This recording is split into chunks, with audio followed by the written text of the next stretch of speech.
बुटाटी और दूसरी जगह भी है, तो जहाँ भी ऐसे प्रकरण है निश्चित रूप से हमारी सरकार कार्रवाई करेगी। दान चोरी या अन्य चोरी, किसी भी तरह की चोरी या कोई भी तरह का अपराध होता है तो अपराध का मामला संज्ञान में आते ही सरकार उसके विरुद्ध कार्रवाई करती है। दान चोरी या अन्य चोरी, किसी भी तरह की चोरी या कोई भी तरह का अपराध होता है तो अपराध का मामला संज्ञान में आते ही सरकार उसके विरुद्ध कार्रवाई करती है और चोरों को पकड़ करके उनको सज़ा भी मिलती है, जांच भी होती है, न्यायिक जांच बोला बैठा ना होती हुई जांच से भी बैठा तो ये प्रक्रिया है। इसमें जहां भी आप जो बता रहे बुटाटी और दूसरी जगह भी है, तो जहां भी ऐसे प्रकरण है निश्चित रूप से हमारी सरकार कार्रवाई करेगी और सख्त कार्रवाई करेगी। क्या इस मामले के अंदर जो बुटाटी का मामला है, क्योंकि जितने भी इस तरीके के मंदिर चल रहे हैं, क्या जहां इस तरीके का मामला आ रहा है, क्या सरकार अपनी तरफ से प्रशासक लगाएगी, कैसे नियंत्रण में आए? क्योंकि बड़ी संख्या में देश भर से श्रद्धालु आते हैं, बड़ी संख्या के अंदर चढ़ा हुआ था।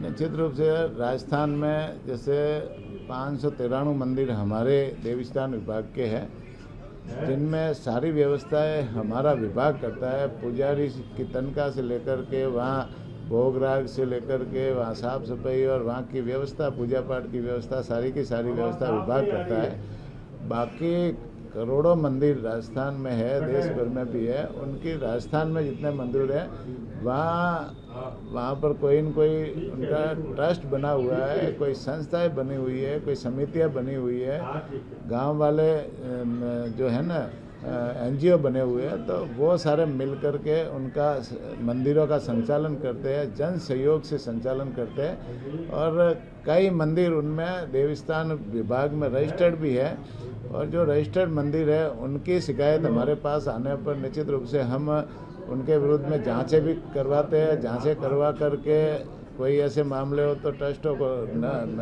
है ना उसका रजिस्ट्रेशन रद्द भी करते हैं और उनके विरुद्ध कार्रवाई भी करते हैं।